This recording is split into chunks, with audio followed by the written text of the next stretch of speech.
Арыбаңыздар урматтуу менин каналымда көрүүчүлөрүм, сиздерди каналдан көргөнгө абдан кубанычтамын. Ошол Эпштейндин файлдарынан эң кичекти эс алуу жок болуп жатат. Эң кичекти аябай көп материалдар чыгарылып атат. Жарым материалдарын кайра жок кылышты, айтып баягы кээ бир курмандыктардын аттары жазылып калыптыр, ошон үчүн өчүрүш керек болуп калды деп. Ошо Минюст жарым файлдарды жок кылды. Ага чейин бирок көп файлдарды мындай атайын иликтөөчүлөр, журналисттер, аналитиктер жүктөп алды өзүнө, оор болсо дагы ал нерсе. Бирок жалпысынан айтканда мөңкү күнү ошол Эпштейндин баягы жаман ыплас иш аракеттерине аралашкан саясатчылар, жылдыздар же болбосо ар кандай бай адамдар саны арбын. Ошондуктан дагы бир топ мындай бизди жаңылык күтөт окшойт келечекте анын тегерегинде. Бирок ыплас ишин эч ким жоопкерчиликке тартылбай жатат, тартыла элек. Билл Клинтон аялы менен ушул Хиллари менен баш тартып атышкан, ошо Конгресс чакырса, бирок азыр болсо баягы Конгресс аларга ошо Конгрессти урматтабайсың деген чечим чыгарабыз деп жатканда жан талашып кайра келишип кайра айтып атышат. Кечиргиле дейт, эгерде биз деген толугу менен ушу файлдарды ачыкка чыгарсак дейт Билл Клинтон, анда азыркы Трамптын абийирине шек келтирилет жана аябай көп мындай адамдар ушундай өзүнө баягы өз бутуна балта чапкандай болуп калат дейт да, өз тамырына балта чапкандай болуп калат деп айтып жатышат. Демек ушу кылмыштар жазаланбай калат окшойт. Жазаланбай калса элестеткиле, адилетсиздик жогорку деңгээлде жок болот да ушул дүйнөдө. Бул деген дүйнөнү аябай жаман абалга түртүп салышы ыктымал. Бул бир, АКШ дагы айтып атышат, жарандык согуш болушу ыктымал деп жатышат АКШда. Ошондой. Бирок бул деген баары бир эң башкы геосаясий маселе эмес бүгүнкү дүйнөдө эң башкы геосаясий маселе бул Иран менен АКШнын ортосундагы сүйлөшүүлөр ийгиликсиз. Эки тарап тең бир кандайдыр бир келишимге келишкен жок. Бири-бирин алдап атышат. Ирандыктар такыяга салып атат. АКШлар болсо басып атат, анан баягы такырына жоготкусу бар да. Бирок АКШнын президенти ошол кечээ күнү айтты, толугу менен азыр чыгарып бүт АКШ жарандары Ирандан чыккыла дейт да, чыгып кеткиле деп айтып жатат. Бул деген эмнени билдирет? Бул деген демек бирдемке жаман болчу да дегенди билдирет да. Алынса аз келгенсип дагы кошумча айтканда Украина менен Орусиянын ортосундагы тынчтык келишим дагы мындай эч кандай жыйынтыкка жеткен жок. Орусия күтүлгөндөй эле убада бергенден кийин ошо биз деген макулбуз, биз энергетикалык инфраструктурага чабуулар токтотобуз дегенден кийин кайра чапты. Энергетикалык инфраструктурага аябай чоң чабуул кылды.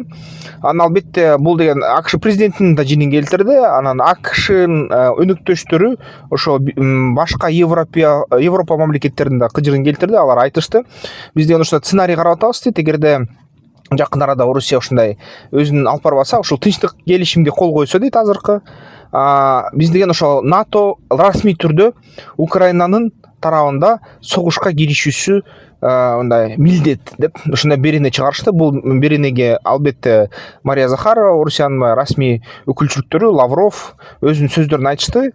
Алар деген айтышты, бул деген биз мындай нерсени кабыл албайбыз, бул деген акылга сыйбас нерсе деп айтып чыгышты да.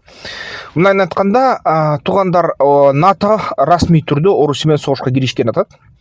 НАТО бирок АКШсыз калып атат. АКШсыз калганы бул бир гана ошо евро биримдиктин ошо армиялардан туруп жаткандай болуп жатат келечекте. АКШ жардамын берип атса дагы бүгүнкү күнү Франция АКШнын ордун ээледи. Бүгүнкү күнү ошо Франция Украинанын аскерлерине маалыматтарды берип турат. Анан албетте Илон Маск да баягы өзүнүн Starlink деген бүт жер шарыбызда айланган спутниктердин жардамы менен, интернет менен.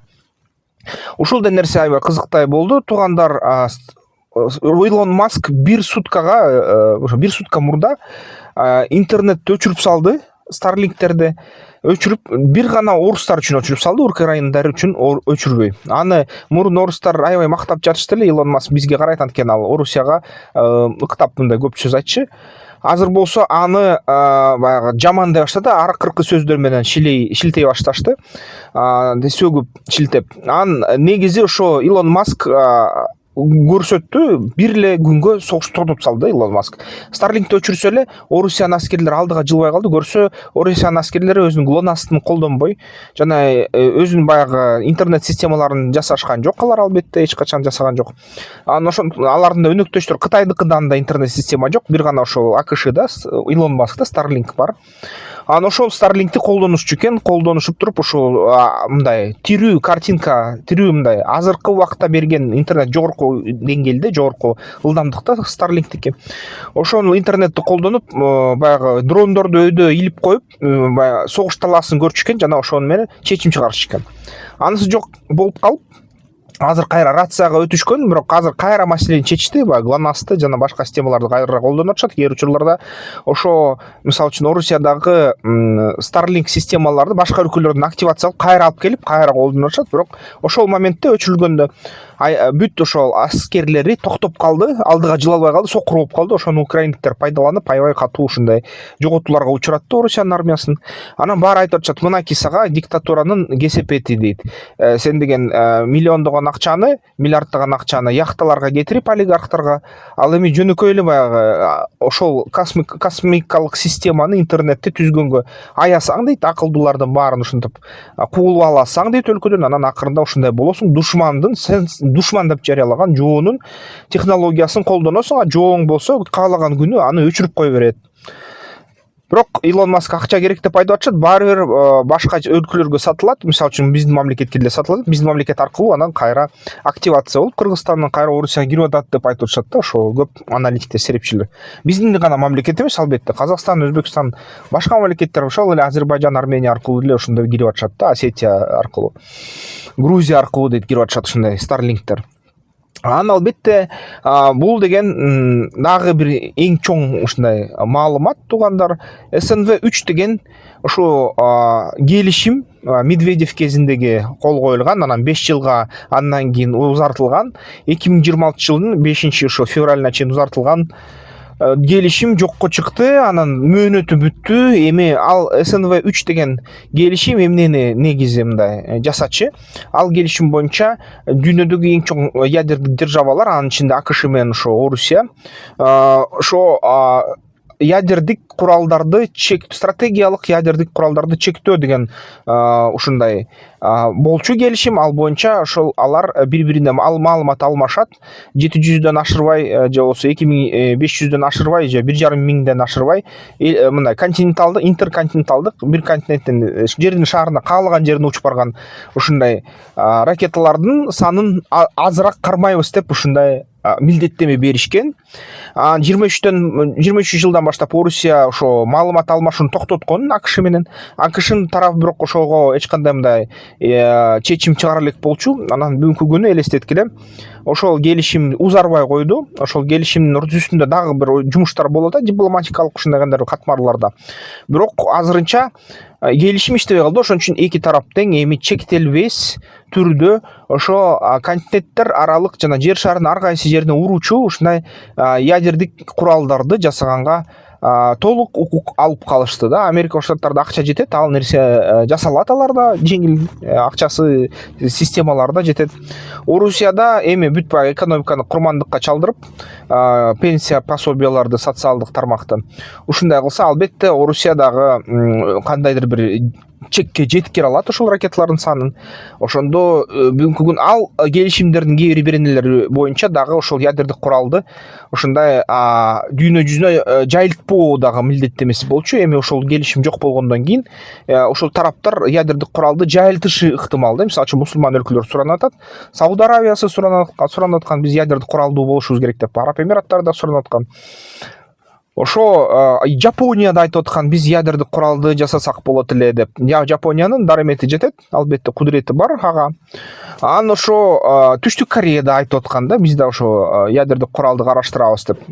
Демек ушул көп өнүккөн бай мамлекеттер азыр ядердик куралды алганга шанс пайда болуп калды. Биринчиден, экинчиден ошо ядердик согуш жана дүйнөнү жокко чыгаруу толугу менен мүмкүнчүлүгү эбегейсиз ушундай өстү десек болот да. Эми ушул нерсе реалдуу болуп калат. Эми дүйнөнүн коопчулугу, ошо ядердик коопчулук күчөп жатат туугандар. Ошон үчүн буга да көңүл бурушубуз керек. Албетте баягы улуттук, мисалы үчүн коопсуздук стратегияларыбызда ошо Борбор Азия мамлекеттери ушуну дагы эске алышыбыз керек да. Ошо кантип ушундай абалда, шартта жашай алабыз, мисалы үчүн. Норвегия ал боюнча кам көргөн да, ошол Швейцариядагыдай. Норвегия, Швейцария алар өзүнүн тилкесинде тоолорун тешип туруп, ичинде аябай мындай баягы жашоого жарамдуу, жашыруун бункерлерди, аябай жогорку деңгээлдеги мындай ылайык, комфорттуу бункерлерди жасашкан. Эгерде дүйнөлүк мейкиндикте ядердик согуш болуп кетсе, ошол жерде калкын сактай алат да. Калкы гостиницада жашагандай эле жашайт ал жерлерде. Тамак ашы бир нече жылга жетет. Баягы ядердик кышты чыдаганга жардам бериши ыктымал. Мисалы үчүн ошо мурунку жылдары ядердик куралды сыноолордо 1000ден ашык ошо ядердик дүрмөттөрдү жардырышкан чоң өлкөлөр. Ошондуктан биздин климатыбыз да бузулган деп эсептелинет. Климат өзгөргөн ошонун себебинен дагы. Жана ошондон климат өзгөрө баштаган байкагандан кийин алар ушу ядердик куралдарды мындай сыноо чектөөлөрүн киргизе башташкан. Жана ошондой аларды сынабаганга милдеттеме беришкен, сынагандардын азайтканга. Негизи эгерде мындай карасак, кичине эле бир 1000ден 2-3 миңден ашык ядердик дүрмөттү жардырса эле, ошо 20 килотондук, 15 килотондук, бул огой бетер жер шарынын ошо климатын толугу менен өзгөртөт. Жана бизде ошо ядердик кыш пайда болот. Аябай мындай туруксуз климат болуп калат. Жана эң биринчи ошо өсүмдүктөрдүн баары ооруйт, өлөт. Албетте бул дүйнөлүк ачарчылык болот да. Ошол стратегияны кантип биз ага туруштук беребиз, мисалы үчүн. Биз бай элекпиз да, кантип биз сактанабыз да. Бункерлер барбы? Жок, албетте. Ошо Норвегиядагыдай, Швейцариядагыдай комфорттуу бункерлердин саны арбынбы? Жок, албетте. Албетте бул нерсе чоң ушундай суроолор биздин коопсуздукка. Бирок дүйнө ушундай болуп жатат. Ачыгынан айтканда, кандай ушундай дүйнөдө жашаш керек, ойлонуш керек да. Эми анын бетин ары кылсын дегенде ал нерсе болбосун, туугандар. Бирок ал нерсе бар да, объективдүү реалдуулук. Ошондуктан туугандар караш керек, эмне кылабыз, кандай кылабыз. Мисалы үчүн ушун азыр СНВ 3-түн ордуна жаңы келишим кылышпаса дүйнөлүк ядердик мамлекеттер, анда жок дегенде тактикалык ядердик куралды жайылтуу башталат да. Анда дагы ошо майда барат ядердик куралдардын түрлөрү дүйнө жүзү боюнча ошондой мындай таратылып башташы ыктымал. Ошондой нерсе болуп жатат, туугандар. Ой пикирлериңерди жазгыла, эмне деп ойлойсуңар? Ошо Украина менен Орусиянын ортосундагы согуш токтой элек, келишим келе элек. Тескерисинче ошо мисалы үчүн Украина биз даярбыз деп жатса, Орусия биз да даярбыз деп коюп турган кайра энергетикалык инфраструктурага сокту. Украина айтты, эгерде силер андай кылсаңар, биз да өзүбүздүн кандайдыр бир иш аракетибизди кылабыз деп туруп, ошо ГРУнун ошо генералына ок атууларды уюштурду. Анын баары азыр интернетте айтып атат, кантип ошо Орусиянын ГРУнун генералы баягы жогорку деңгээлдеги ушундай Орусиянын атка минерлерин сактоого арналган кызматтын башкы кызматкери кайра ушундай баягы покушение болуп өмүр үздүрүү, көз тазалоо аракетине туруштук бере албай калды деп баары ушинтип атышат да. Албетте сындар өтө көп. Бирок мындайдан караганда Украина менен Орусиянын ортосунда согуш тынчыса дагы ушундай нерселер тынчыбай калышы ыктымал да. Анткени жек көрүү жана ушундай өч алуу ниети Украина тарабында аябай мындай ашып кетти. Ашып ташып жатат. Жана тынчтык келишимдер коюлгандан кийин баары бир жекеме жеке ошол жакындарын жоготкон украиндиктер өч алат окшойт да. Ошондуктан ал өч алып баштаса, ал тынчтыктын узагына күмөн да. Тынчтык узак болобу, бул айтыш кыйыныраак болуп калат да.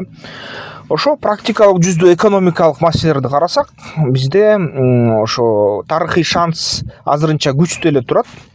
Эл аралык соода уюштурганга тарыхый шанс азыр күчтүү. Согуштар бүтсө дагы күчөйт. Бирок ошо логистикалык кандайдыр бир иш аракеттер аларга кайра бөгөт коюулар өсөт.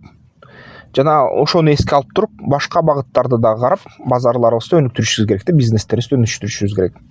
Ошондой туугандар, анда эмесе пикириңерди жазгыла комментарийлерге, кийинки видеолордон көрүшкөнчө.